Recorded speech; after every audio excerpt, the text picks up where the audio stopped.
La fin du voyage pour les Bleus de retour d'Afrique du Sud. À l'aéroport du Bourget, tous les regards sont tournés vers eux. La police et la gendarmerie veillent au grain, au cas où. Des Bleus, on ne verra pas grand-chose. La délégation française se tient à bonne distance des caméras.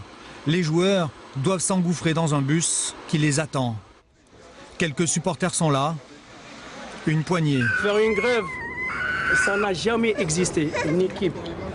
Ces fans sont déçus par la piteuse prestation des Bleus au mondial, mais surtout en colère contre leur comportement. On dit heureusement que le ridicule ne tue pas.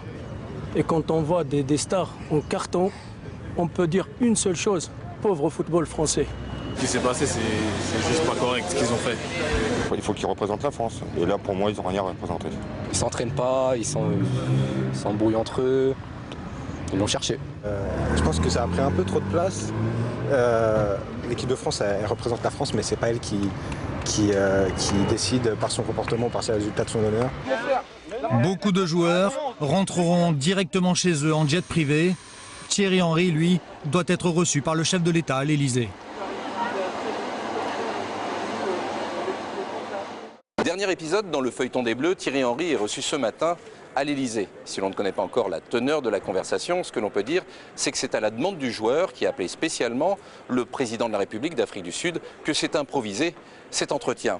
Une rencontre qui intervient alors que ce matin, la ministre des Sports, Roselyne Bachelot, n'a pas caché sa volonté de voir Jean-Pierre Escalette, le président de la Fédération française de football, donner sa démission dans les jours qui viennent. En tout cas, ce matin, Thierry Henry évoquera peut-être avec le président ces états généraux du foot français réclamés par l'Élysée, avec comme objectif de provoquer très rapidement un véritable Big Bang du foot français à l'horizon d'une future Coupe d'Europe des Nations qui aura lieu dans 2 ans.